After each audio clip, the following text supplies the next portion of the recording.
दीपक देता है रोशनी फैलाने की प्रेरणा, फलदायी वृक्ष देता है देने की प्रेरणा, मधुबन देता है महकते रहने की प्रेरणा, महान व्यक्ति देते हैं जीवन जीने की प्रेरणा। आओ प्रेरणा से दें हम सभी को प्रेरणा।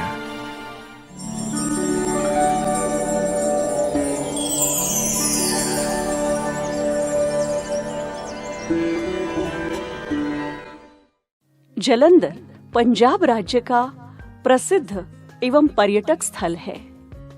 जालंधर सिटी आदर्श नगर ब्रह्मा कुमारी ईश्वरीय विश्वविद्यालय की मुख्य संचालिका है ब्रह्मा कुमारी संधिरा दीदी जी।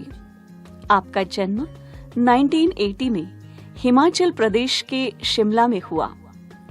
आपको बचपन से पढ़ाई, खेलकूद एवं चित्रकला में विशेष रुचि थी। आप संतुष्टता, सरलता, धैर्यता, गंभीरता आदि गुणों से भरपूर स्नेहमयी आत्मा हैं। सत्य की खोज में आपको 1990 में परमात्म ज्ञान की प्राप्ति हुई। सन 2000 में आपने अव्यक्त बाप दादा से अलौकिक मिलन मनाया और तुरंत ही अपना जीवन ईश्वरीय सेवा में संपूर्ण समर्पित कर दिया। सन 2002 से सन 2005 तक शिमला में आपने अपनी ईश्वरीय सेवाएं प्रदान की। सन 2005 से जालंधर में राजयोगिनी ब्रह्मा कुमारी राज दीदी जी और कृष्णा दीदी जी के साथी बनकर आपने अपनी सेवाएं दी। 2021 में कृष्णा दीदी जी के अव्यक्त होने के पश्चात आदर्श नगर की सेवाओं को निमित्त बनकर आप संभाल रही है।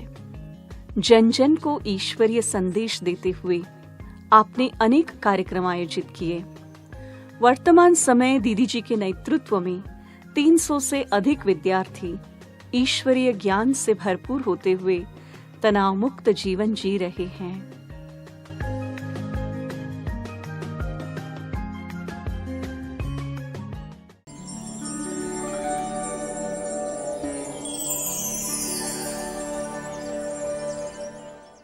मेरा जन्म शिमला डिस्ट्रिक्ट में रोडू में हुआ था। तो हमारा बहुत बड़ा परिवार था, जॉइंट फैमिली में जन्म हुआ था और परिवार में वैसे 25 मेंबर थे। तो बहुत भक्तिभाव के भी संस्कार थे परिवार में और वैसे अपने को रुचि भक्ति में काफ़ी थी, क्योंकि फैमिली को देख करके, माता पिता को देख करके, क्योंकि हिमाचल में वैसे देवी देवताओं को ही मानते हैं तो हम लोग भी उनको ही मानते थे। लेकिन हमारे घर में एक बहुत बड़ी तस्वीर शंकर की रखी होती थी, तो जिसको हम शिव शंकर कह करके पुकारते थे। और जब भी कहीं घर से बाहर जाना होता था तो शंकर की फ़ोटो के आगे जा कर के और आंखें बंद करके उनका ध्यान करते थे। तो जब उनका ध्यान करते थे तो ऐसे अपने को आभास होता था कि माना वो हमारे साथ है और हमारी मदद करेंगे, जहाँ भी हम जाएंगे तो हमारे साथ में रहेंगे। तो ऐसे अंदर से फील होता था। तो कहीं भी जाते थे तो कहाँ भी कोई भी ऐसी प्रॉब्लम अगर आती थी तो माना फिर जैसे कुछ भी दुख या तकलीफ़, कुछ भी ऐसी सिचुएशन आती थी तो उस समय 1 मिनट में आंख बंद करना और वो शंकर जी का ही ध्यान करना। तो कोई भी बात होती थी तो तुरंत ही उस समस्या का हल भी हो जाता था, वो समाधान भी हो जाता था। तो उससे फिर अंदर से और ज़्यादा उसके प्रति आस्था, विश्वास, उसके प्रति प्यार, वो भावनाएं बढ़ती गई। तो अंदर से ऐसे लगता था कि भी शंकर जी के सिवाय कोई भगवान और दूसरा नहीं होगा। तो बाकी वैसे देवी देवताओं को तो मानते ही थे, तो लेकिन फिर भी उसके साथ साथ शंकर जी की पूजा हम करते रहते थे।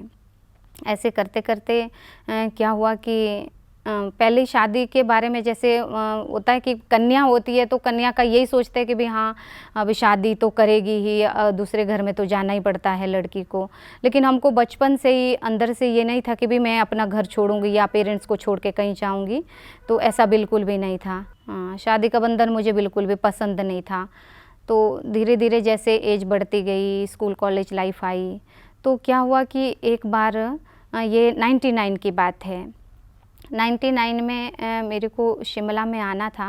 मेरे कज़न आर्किटेक्ट थे तो उनके पास छुट्टियां बिताने के लिए और एग्ज़ाम की तैयारियां करने के लिए मैं आई। उस समय मेरे कज़न ब्रदर वो ज्ञान में चलते थे, ब्रह्मा कुमारीज़ में जाते थे। तो जब मैं उनकी दिनचर्या देखती थी तो मुझे थोड़ा आश्चर्य होता था।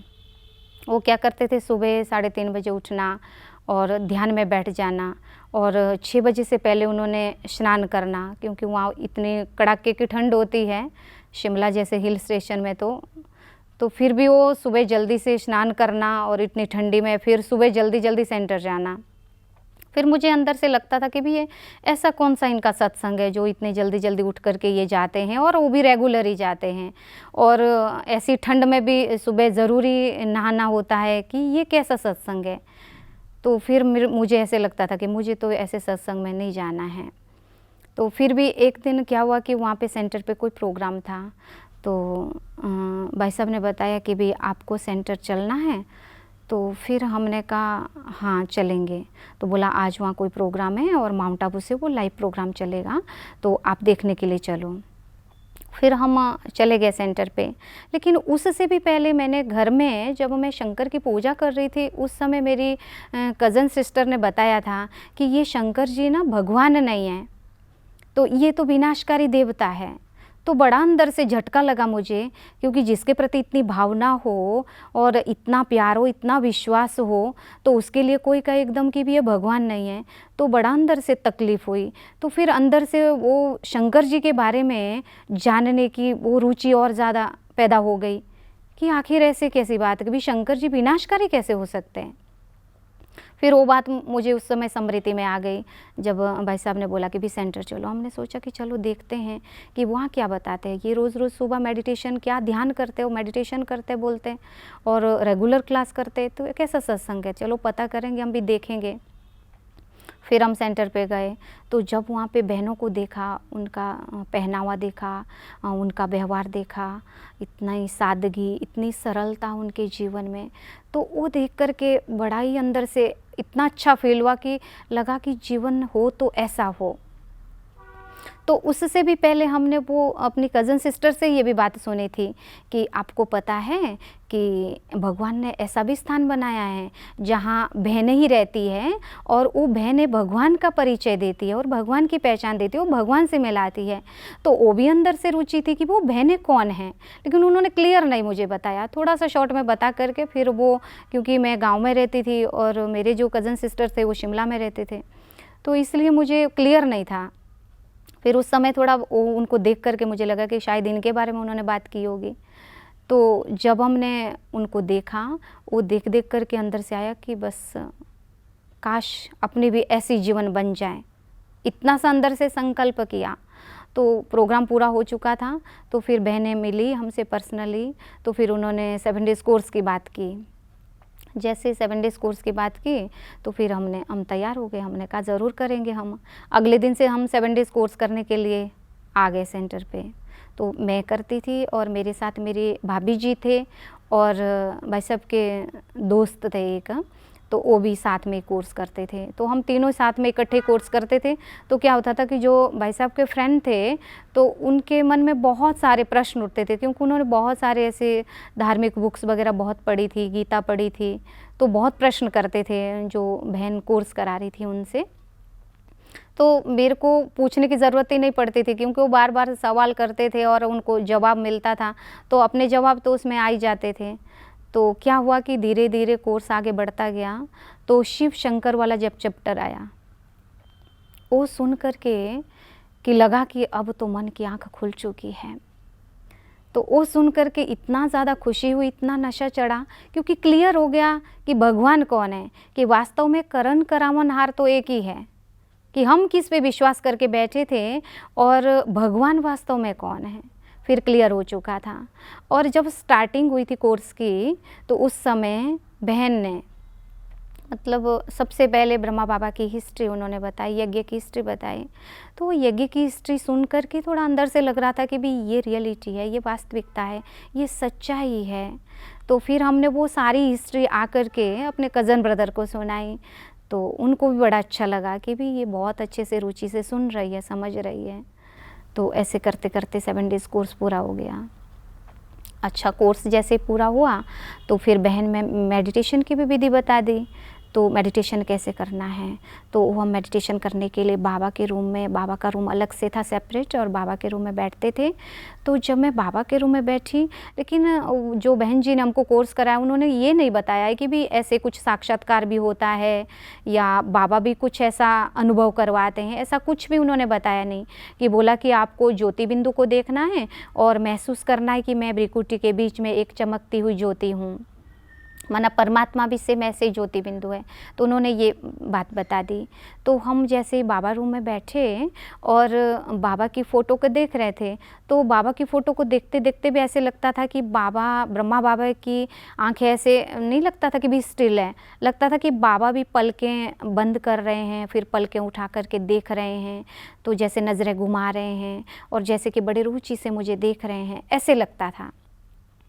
फिर एक बार क्या हुआ कि वो ज्योति बिंदु पे ध्यान केंद्रित किया और ज्योति बिंदु को देखते देखते उसके अंदर क्या देखा कि दो जैसे चट्टानें हैं बड़ी बड़ी, और चट्टानों के बीच में कोई सफ़ेद वस्त्र वाला खड़ा है व्यक्ति।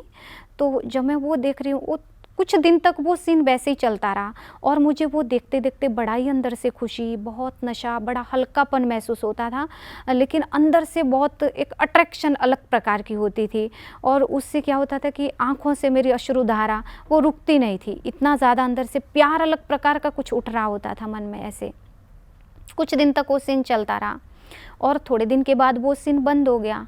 तो फिर हमने अपने कज़न ब्रदर से ये बात कही कि हमने कहा कि वो एक लाइट लगी है बाबा की फ़ोटो के ऊपर और उस लाइट के अंदर एक फ़ोटो रखी थी और अभी वो फ़ोटो निकाल दी है, वो क्यों निकाली है। तो भाई साहब ने बोला कि लाइट के अंदर तो कोई फ़ोटो फिट होती नहीं है। हमने कहा नहीं, फ़ोटो थी, क्योंकि हम इतने दिन से देख रहे थे, वो तस्वीर बड़ी सुंदर थी, उसमें कुछ अलग प्रकार की खींचावट थी और मुझे बड़ा अच्छा फील होता था, बड़ी खुशी उसको देख देख करके होती थी। तो फिर वो समझ गए इस बात को कि भी शायद बाबा इसको कुछ अनुभव करा रहे होंगे। तो उन्होंने भी ये बात क्लियर नहीं की कि भी ऐसे ऐसे सा भी होता है। तो फिर हमने भी ज़्यादा कुछ नहीं पूछा। तो ऐसे करते करते चलो मेडिटेशन करना भी क्लियर हो गया धीरे धीरे। फिर एक बार बहन जी से, जो बड़े दीदी थे, कृष्णा दीदी, उनसे बात किया। तो फिर दीदी ने बताया कि तेरे को बाबा अनुभव करा रहे हैं। तो ऐसे करते करते फिर थोड़े टाइम के बाद क्या हुआ कि दीदी को, क्योंकि दीदी बहुत बार मुझे कहते थे कि क्या करना है तुझे, सेंटर पे रहना है। तो फिर मुझे पता था, क्योंकि मैं मेरी बहनें, मेरे से छोटी 5 बहनें हैं और बड़ी बड़ी मैं थी। तो मेरे मतलब कज़न ब्रदर, वो 5 भाई और एक कज़न सिस्टर थे। तो इतने हम फैमिली में बच्चे थे। और जब मेरे पापा सबसे छोटे थे और सबसे छोटे भाई की मैं बड़ी बड़ी बेटी, तो उनके लिए मतलब बहुत लाड़ प्यार मेरे को फैमिली की तरफ से, सबकी तरफ से बहुत ज़्यादा था मेरे प्रति प्यार। तो फिर मुझे इतनी नाज़ों में पली, इतने लाड़ प्यार में पली, तो वो चीज़ मतलब ज़्यादा था कि परिवार वालों को मोह भी था। तो फिर मुझे ये था कि भी अब मैं अगर परिवार वालों को बोलूँगी, पता नहीं छुट्टी देंगे नहीं देंगे। तो लेकिन मम्मी पापा के लिए तो ये था कि भी ये तो बड़ी बड़ी बेटी है मेरी और ये तो बेटे के समान है, तो वो तो इतनी आसानी से तो खैर छुट्टी देने वाले तो नहीं थे। लेकिन फिर भी अंदर से एक उम्मीद थी कि शायद मैं अगर बात रखूं पेरेंट्स के आगे, शायद मुझे छुट्टी दे दें। तो दीदी मुझे बार बार कहते थे कि क्या करेंगी तू, अभी तुझे जॉब करनी है या ये सर्विस करनी है या दुनियावी सर्विस करनी है। तो फिर हमने कहा दीदी हम दोनों ही करेंगे, क्योंकि बाबा को तो पहचान लिया, भगवान को पहचान लिया, भगवान का हाथ और साथ अब हम नहीं छोड़ने वाले, कुछ भी हो जाए। यहाँ से राज दीदी शिमला आने वाले थे, तो दीदी ने कहा 2 दिन तुम सेंटर पे रुकोगी। तो हमने कहा दीदी ज़रूर। तो हम सेंटर पे रुके। तो दीदी थोड़े दिन शिमला में रहे। तो दीदी ने कहा कि तुम हमारे पास रुकोगी, तो हमें तो और ज़्यादा खुशी। दीदियों के प्रति तो बहुत भावना थी, बहुत रिस्पेक्ट, बहुत प्यार। तो दीदी के पास रुके। तो बड़े दीदी राज दीदी ने दीदी के साथ मुझे फिर मधुबन भेजा, क्योंकि वार्षिक मीटिंग होनी थी मधुबन में। तो कृष्णा दीदी ने मधुबन जाना था। तो दीदी ने कहा कि तुम मधुबन जाना चाहोगी। तो हम तो बहुत खुश हो गए। हमने कहा हमारी तो लॉटरी लगी, हमने तो सोचा ही नहीं था कि इतने जल्दी बाबा मुझे बुलाएंगे भी। तो फिर हम दीदी के साथ मधुबन गए। तो हम बाबा के रूम में जब गए, तो बाबा के सामने बैठ कर के जो अंदर बाबा के प्यार का एहसास हुआ, उसका हम शब्दों में वर्णन नहीं कर सकते हैं। फिर मैंने एक बात बाबा को कही कि हमने कहा बाबा कि अभी हमने आपके घर में रहना शुरू कर दिया है, आपको मैंने वर्क के रूप में चुन लिया है, तो अब मुझे वापस नहीं जाना है। माना कि सेंटर से मुझे अब घर वापस नहीं जाना है, जबकि मैं पेरेंट्स से अभी छुट्टी लेकर के नहीं रह रही थी। तो फिर मैंने बाबा को एक पत्र लिख दिया कि बाबा अब कुछ भी हो जाए मैं पीछे कदम नहीं हटाने वाली हूँ, अब तू मेरा बर है, तुझे ही मुझे संभालना है, अब तू जान तेरा काम जाने, बस जीवन अब तेरे हवाले हो चुकी है। ऐसे करके फाइनल डिसाइड करके मधुबन से फिर मीटिंग के बाद वापस आना हुआ। तो जब वहाँ से वापस आए और सेंटर पे जब आए तो कुछ टाइम बीता, समझो 6 महीने बीत चुके थे और मुझे अभी तक तो मैंने घर भी बताया ही नहीं था, क्योंकि मुझे पता था कि अगर मैं घर में इन्फॉर्मेशन दे दूं कि मैंने ऐसे अपनी लाइफ का डिसीज़न ले लिया तो घर वाले परेशान भी हो जाएंगे और वो तुरंत मुझे लेने के लिए भी आ जाएंगे।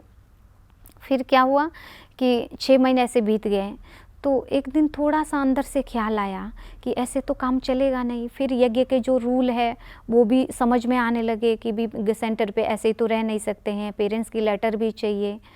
तो फिर हमने क्या किया, चुपचाप, किसी को हमने नहीं बताया, हमने चुपचाप एक लेटर लिखी और पोस्ट कर दी घर के लिए, और घर में पोस्ट की और लेटर घर में पहुंची। उसमें क्या लिखा था हमने कि हमने अपनी लाइफ का डिसीज़न अब ले लिया है और हम इतने समय से सेंटर पे रह रहे हैं और अभी हम घर आएंगे ज़रूर, लेकिन हम मिलने के लिए आएंगे, अब हम परमानेंट घर नहीं आने वाले हैं।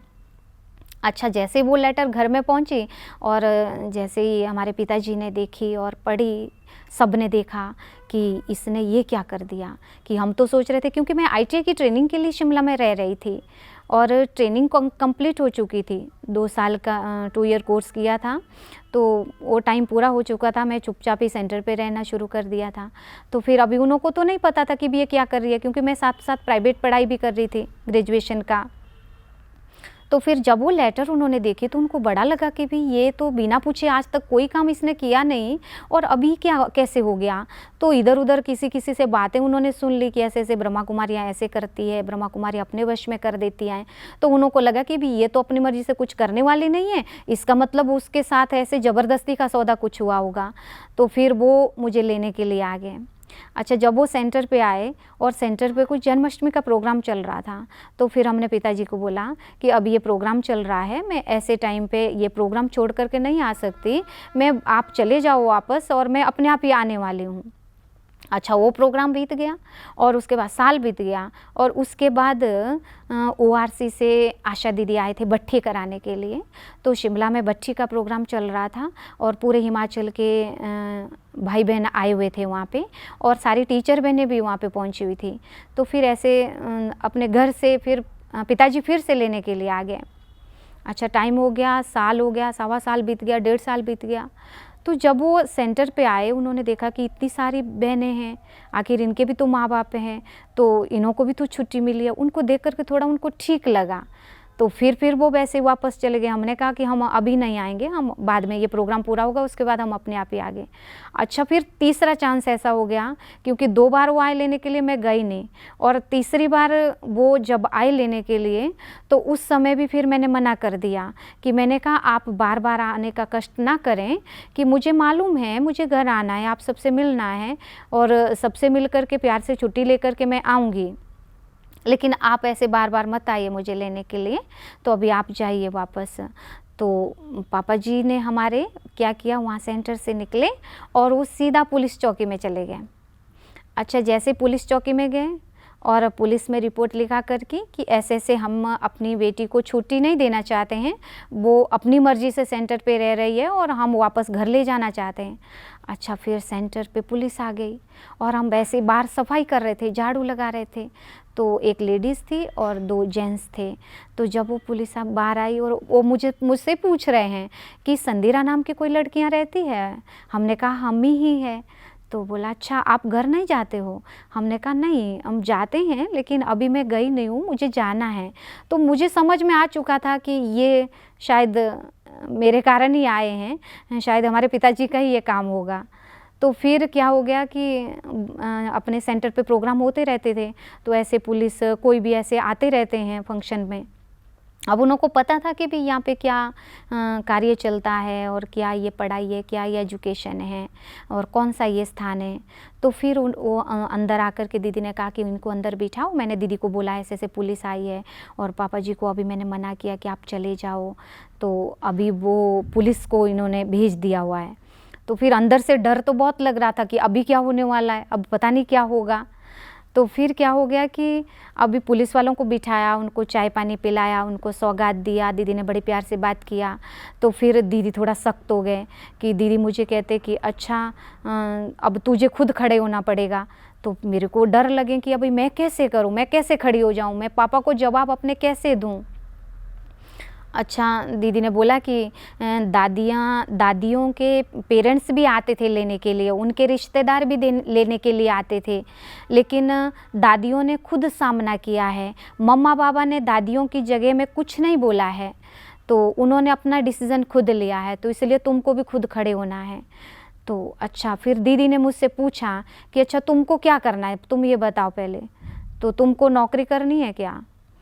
तो फिर हमको डबल माइंडेड हो गए। अब पेरेंट्स तो छुट्टी नहीं दे रहे, अब उनका दुख दर्द भी नहीं सहन हो पा रहा है, और इधर बाबा का हाथ और साथ मैं कैसे छोड़ सकती हूँ। मुश्किल से तो भगवान बाप को पहचाना, और बाबा के कमरे में जा कर के मैंने बाबा को वो लेटर, लव लेटर दे के आ चुकी हूँ और बाबा से प्रॉमिस करके आ चुकी हूँ कि मैं तेरा हाथ और साथ छोड़ने वाली नहीं। अब मैं करूँ तो करूँ, क्या करूँ। फिर मन में सोच रही हूँ कि ठीक है, मैं जॉब भी करूँगी और बाबा की भी बन के रहूँगी। हाँ ठीक है, मैं सर्विस करूँगी। दीदी ने बोला कि अच्छा तू नौकरी की टोकरी उठाएगी, हमने तो नौकरी की टोकरी छोड़ दी थी, तब तू उठाएगी क्या। तो फिर मुझे बड़ा ख्याल आया, क्योंकि दीदी, राज दीदी ITI में हेड मिस्ट्रेस थे। तो दीदी ने जैसे बाबा का ज्ञान मिला, बाबा के ज्ञान में आए, तो दीदी ने नौकरी वैसे छोड़ने के लिए बोला बाबा को, बाबा ने मना किया था। तो लेकिन बाबा ने कहा था कि थोड़े टाइम आपको जॉब करते रहना है, क्योंकि उस समय यज्ञ में टाइम ऐसा चल रहा था, तो ऐसे सेवाओं की ज़रूरत थी। तो थोड़े टाइम बाबा के कहने पर दीदी ने जॉब किया, उसके बाद दीदी ने जॉब छोड़ दी थी। तो दीदी ने अपनी सारी हिस्ट्री मुझे बताई, तो फिर मुझे बड़ा लगा कि भी अच्छा मैं क्यों ऐसे काम करूं फिर, तो मुझे नौकरी की टोकरी नहीं उठानी है। अब जीना मरना बाबा बस तेरी गली में, अब कुछ भी हो जाए मुझे पीछे नहीं हटना है। अच्छा, फिर दीदी ने बोला कि तुमको पुलिस चौकी में जाना होगा। हम पुलिस चौकी में चले गए। तो जब हम गए तो अब पिताजी की स्थिति क्या थी वो देखी तो नहीं जा रही थी, लेकिन इधर पारलौकिक बाप का प्यार खींच रहा है, इधर लौकिक बाप का मोह खींच रहा है, तो दोनों चीज़ें अंदर चल रही थी। अब वो भी नहीं छोड़ पा रही हूँ, और ये तो छोड़ने का सवाल ही नहीं उठ सकता, क्योंकि पारलौकिक बाप को कौन छोड़ेगा।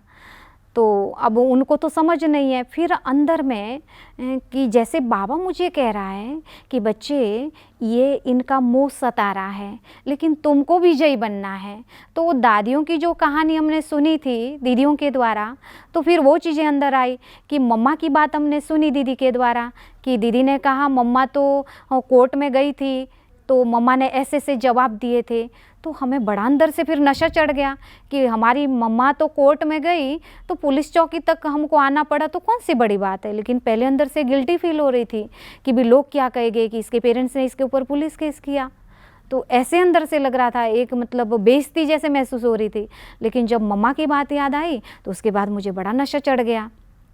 फिर हमने पिताजी को बोला आपने कि हाँ ठीक है, क्योंकि पुलिस वालों ने जब मेरे से जवाब पूछा ना कि तुम घर नहीं जाती हो, घर नहीं जाना चाहती हो, तो हमने जवाब दिया। अब अपने को पहले नहीं पता था कि मुझे क्या उनके आगे जवाब देना है।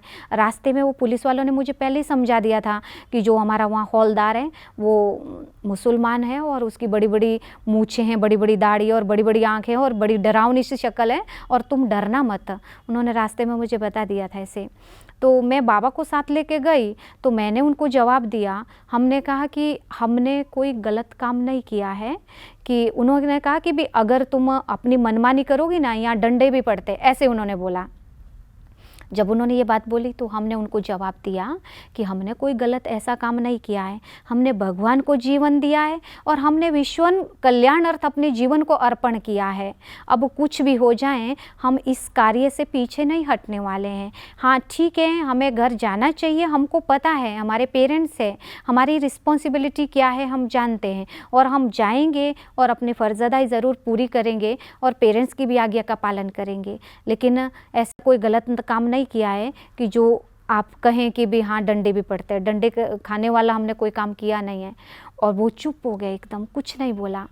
तब उस समय तो एज भी छोटी 22 साल की थी मेरी एज उस समय जब मैं समर्पित हुई थी समझो। तो ऐसे करके फिर हमने पिताजी को बोला, क्योंकि वो मतलब उनकी आंखों में पानी आ गया वो सुन करके कि लगा कि अब तो ये मानने वाली नहीं है, अब ये चलेंगी नहीं, वापस घर नहीं आएगी। तो क्योंकि घर से भी उनको प्रेशर था कि भी अभी लेके ही आना है, उसको संदीरा को घर लेके आना है बोला। तो अब पिताजी सोच रहे कि बाबू वापस मैं ऐसे ही जाऊँ तो 3 बार ऐसा हो जाएगा, फिर अभी घर वाले भी क्या बोलेंगे कि तुम में इतनी भी हिम्मत नहीं है, एक लड़की को भी तुम अपनी वो लेके आ नहीं सकते हैं। तो फिर उनकी आंखों में जो आंसू देख करके मुझे थोड़ा अंदर से अच्छा फील नहीं हो रहा था, थोड़ा सा तकलीफ़ सी महसूस हुई कि मैंने कहा नहीं, ये आखिर तो माँ बाप का दुख दर्द समझना चाहिए। फिर बाबा से पूछा अंदर ही अंदर कि बाबा अभी मैं क्या करूँ। तो जैसे कि बाबा ने अंदर से मुझे जवाब दिया कि बच्ची अभी तुम जाओ, मैं तुम्हारे साथ हूँ। तो हमने पिताजी को बोला कि ठीक है अभी हम आपके साथ चलेंगे।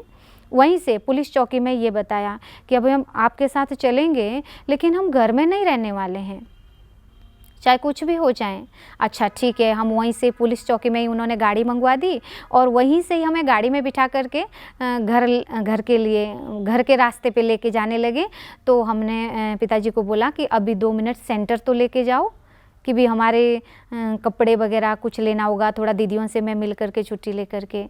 तो उनको लगा कि अगर ये सेंटर जाएगी और ये फिर से वापस नहीं आएगी, तो उन्होंने बिल्कुल मना किया, अब कहीं भी नहीं जाएगी। तो बोला कि अब वापस घर चलना है। तो अच्छा ठीक है, हम चुप हो गए तो चले गए घर।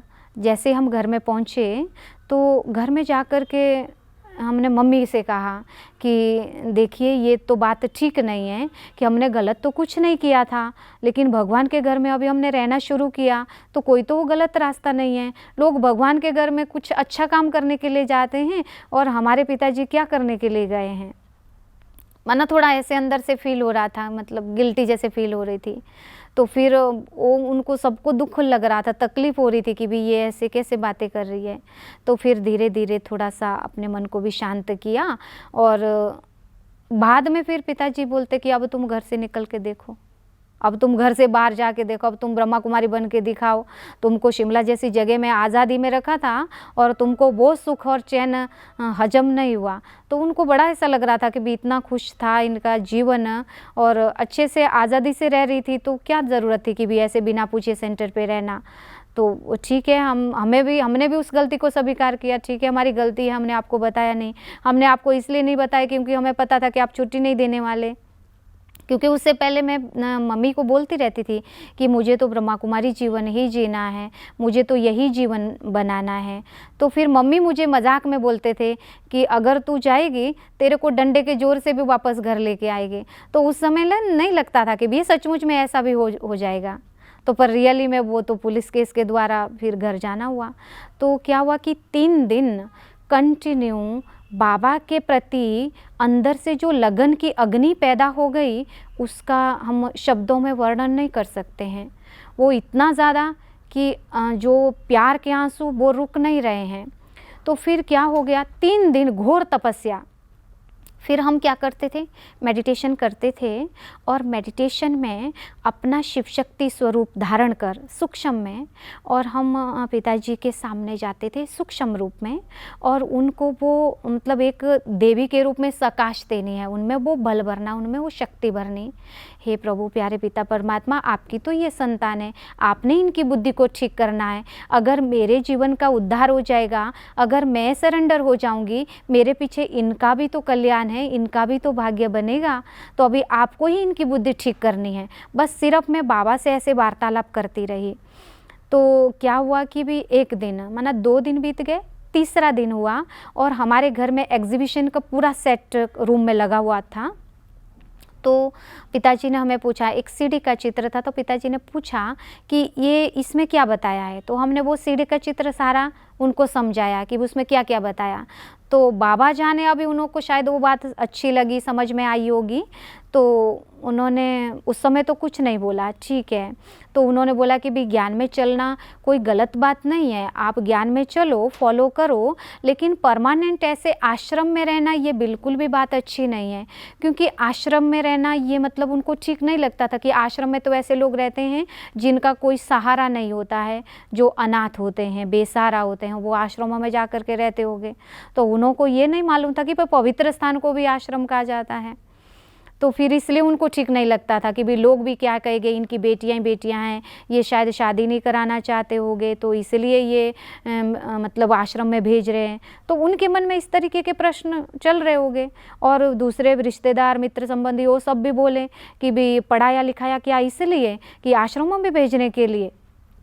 तो वो भी उनको अंदर से लगता कि भी अब नई छुट्टी देनी है।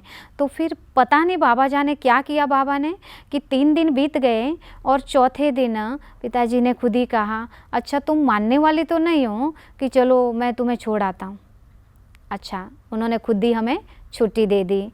तो जब उन्होंने छुट्टी दी और खुद ही छोड़ने के लिए आ गए, फिर सामान वगैरह ख़रीदा, अटैची वगैरह सब कुछ, तो हम सेंटर पे आ गए। लेकिन सेंटर पे किसी को ऐसे नहीं लग रहा था कि भी अब छुट्टी मिल जाएगी, वो वापस भी आ सकेगी।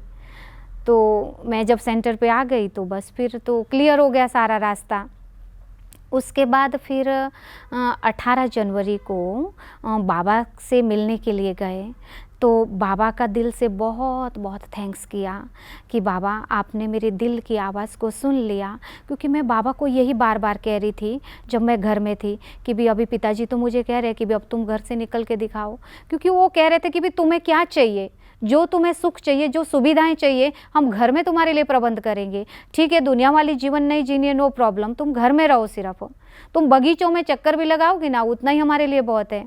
ऐसे तो मतलब क्योंकि अनेक बार जन्म लिया, घर परिवार संभाला, गृहस्थ में रहे, सब कुछ किया, आखिर तो भगवान को तो अभी लास्ट जन्म में पहचाना और अभी भगवान के बनना, तो ये तो कोई छोटी बात नहीं है। ऐसे अंदर से लक्ष्य था अपना।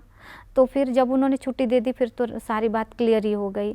उसके बाद अभी तो जितना ज़्यादा उनके दिल में सम्मान, जितना ज़्यादा रिस्पेक्ट, जितना ज़्यादा प्यार मेरे लिए उनके दिल में है, उतना और सबके लिए ठीक है। प्यार तो सब बच्चों के लिए पेरेंट्स के दिल में बराबर होता है, लेकिन किसी के लिए किसी के कर्तव्य के हिसाब से भी उनके दिल में स्नेह और प्यार और भावनाएँ और रिस्पेक्ट बढ़ता है।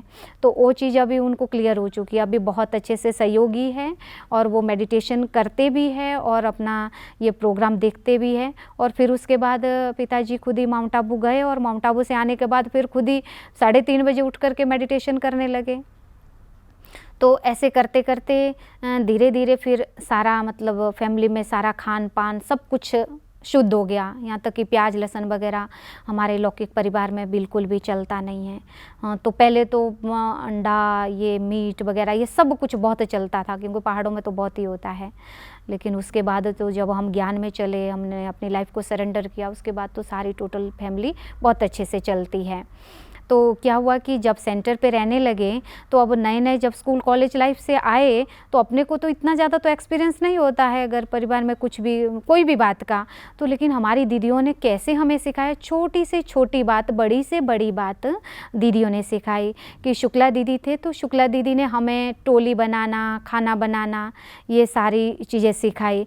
तो शुक्ला दीदी कभी भी ये नहीं बोलते थे कि भी तुमको ये चीज़ बनानी आती है, नहीं। दीदी ने सीधा बोलना, अच्छा चलो किचन में, तो किचन में जाकर के दीदी ने सीधा ही, अब ये सामान ले आओ, ये सामान ले आओ, अब ये बनाओ। तो दीदी सिर्फ बताते थे कि दीदी किस तरीके से ये क्या बनाना है। लेकिन जब हम बाबा की याद में बाबा को कहते थे कि बाबा बस दीदी ने कहा है ना, तो इसलिए काम ठीक हो जाना चाहिए, तो बस काम शुरू कर देना, वो चीज़ बहुत अच्छी बन जाती थी। तो एक छोटी सी बात मैं बताऊँ, एक बार क्या हुआ था कि हमने मतलब गच्चक कभी बनाई नहीं थी।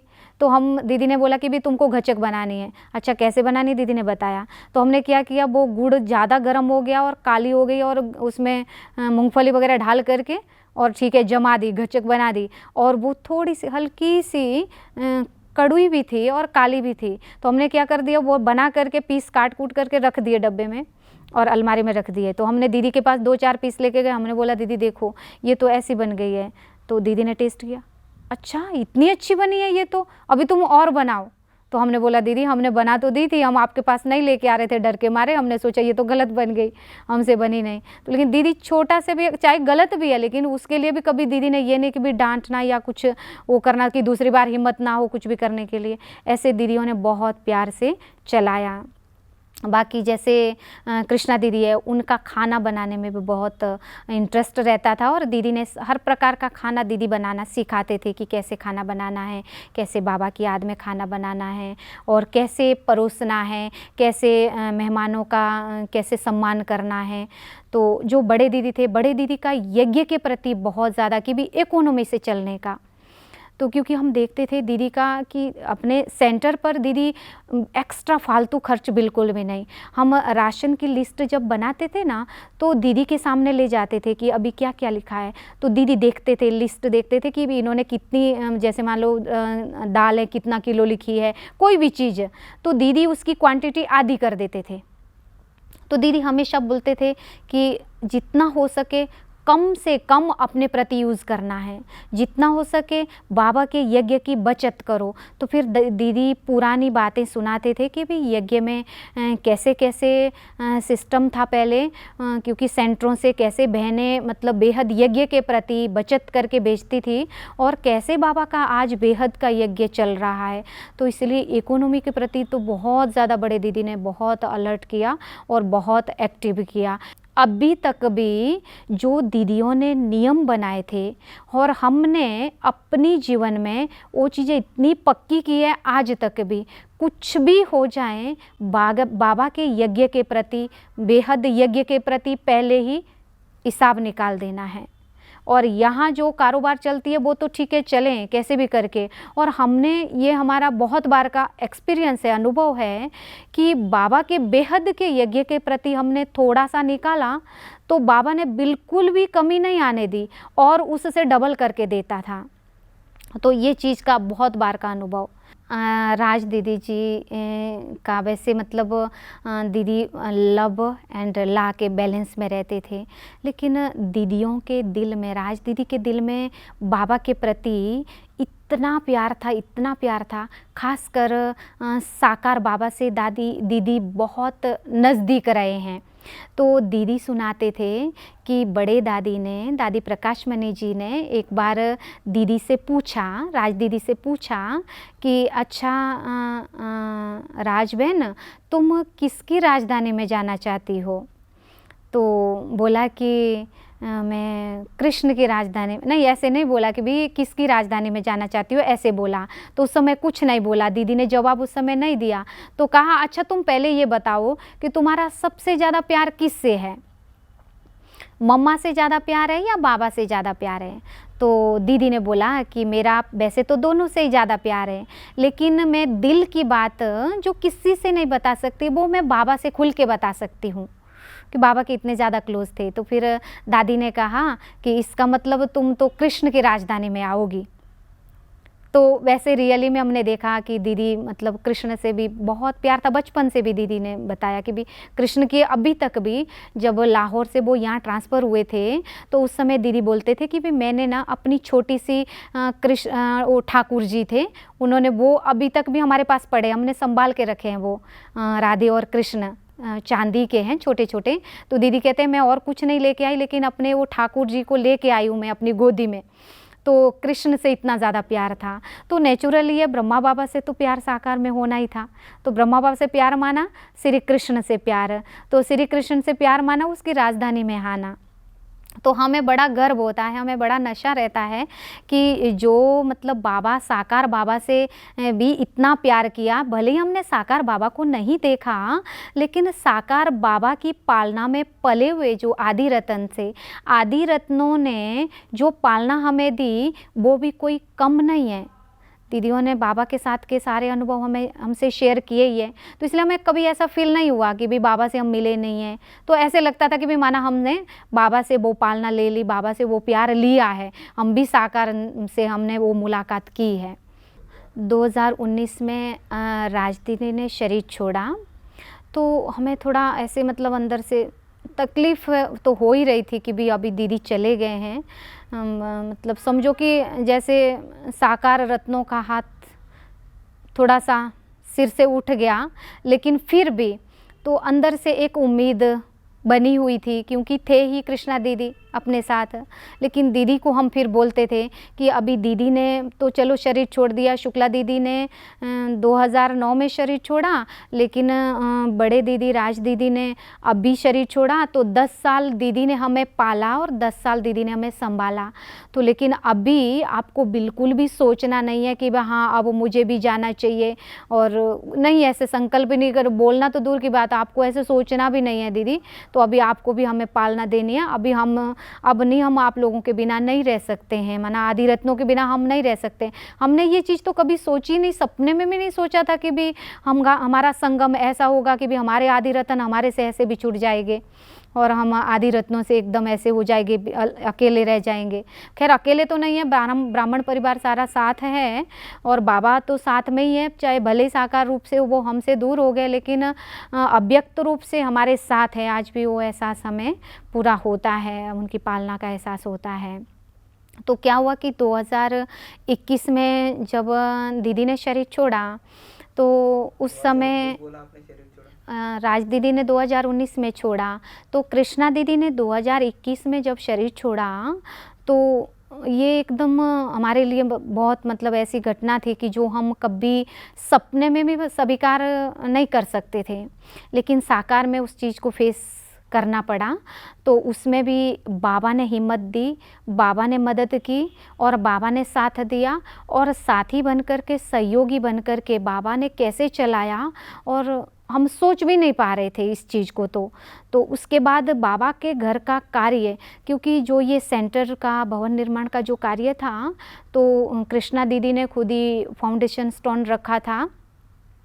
तो फिर हमको तो ये था कि भी अभी भवन पूरा बनेगा, उद्घाटन कराएंगे, दीदी भी साथ में होंगे और आदि रत्नों को और बुलाएंगे, तो कितने अच्छे से क्या क्या सपने संजोए हुए थे। लेकिन बीच में ही मतलब भवन का कार्य तो चल ही रहा था, लेकिन बीच में से ही दीदी अचानक संपूर्ण हो गए और अव्यक्त रूप में एडवांस पार्टी में शामिल हो गए। लेकिन दीदी की तबीयत थोड़ा मतलब अंदर से तो खैर बिल्कुल भी ठीक नहीं थी, लेकिन बाहर से देखने से बिल्कुल भी ऐसे नहीं लगता था कि इनको कुछ प्रॉब्लम है, तो इसलिए लगता नहीं था कि इतने जल्दी शरीर भी छोड़ देंगे। लेकिन जैसे ही शरीर छोड़ दिया, तो उसके बाद बहुत ऐसे सबको ही था कि अब तो यहाँ छोटी बहनें रह गई है और इतना बड़ा स्थान है, कैसे चलेगा, कौन करेगा। तो फिर काफ़ी सारी बातें ऐसी आई कि जो हमने सपने में भी सोची नहीं थी, कि ऐसी ऐसी बातों का सामना करना पड़ा। लेकिन उसके लिए भी बिल्कुल भी मतलब बाबा ने बिल्कुल भी संकल्प नहीं आने दिया। हमने एक बल एक भरोसे से निश्चिंत होकर के, बेफिक्र होकर के चलते रहे और सबके प्रति शुभ भावना, शुभ कामना रखी। बस बाबा को ये कहा, इन दीदियों को ये कहा कि दीदी आप लोग छोड़ करके तो चले गए, और बाबा को भी कहा कि आपने वतन में बुला दिया और पीछे हम सब है, और आपको जो मंजूर होगा, जो आपको ठीक लगेगा, आपको वही करना है।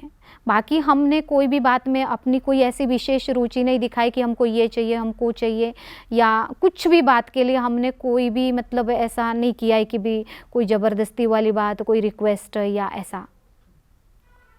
लेकिन बाबा को जो मंजूर था सो किया, और हमारे बड़ों को जो ठीक लगा और बाबा ने उनके द्वारा जो डिसीज़न कराया वो हुआ, और हमने बड़ों की आज्ञा सर माथे रख करके और उस आज्ञा का पालन आज कर रहे हैं।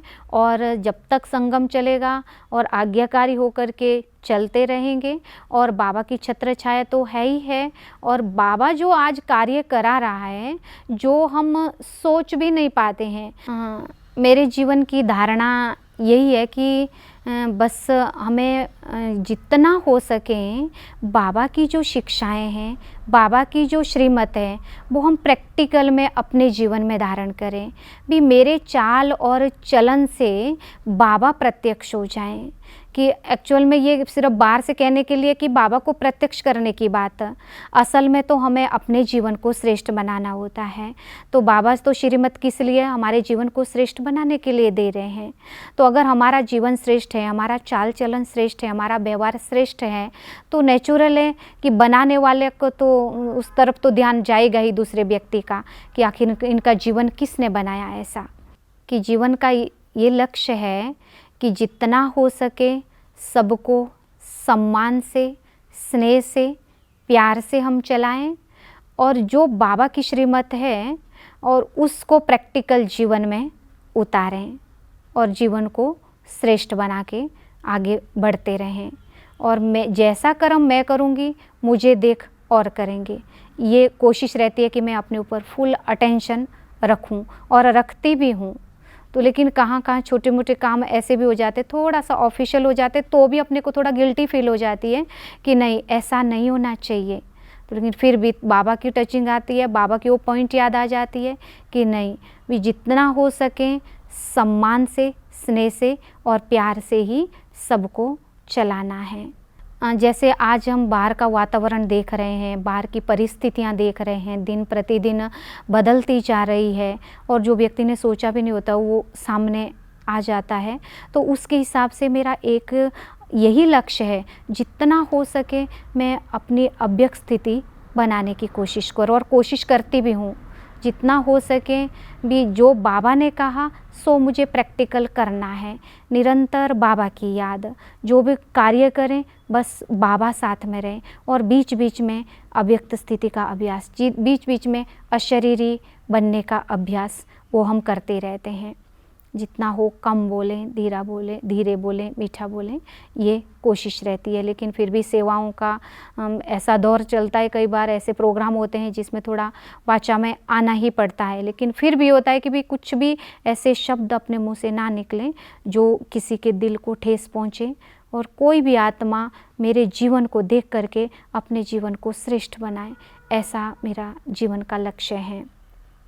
तो हमारा सारे ब्राह्मण परिवार के प्रति भी यही उम्मीद है, यही शुभ भावना, शुभ कामना, शुभ आशा है कि जो बाबा ने हमें श्रीमत दी है कि अंतिम घड़ियां चल रही हैं, अब सिर्फ और सिर्फ मैं और मेरा बाबा।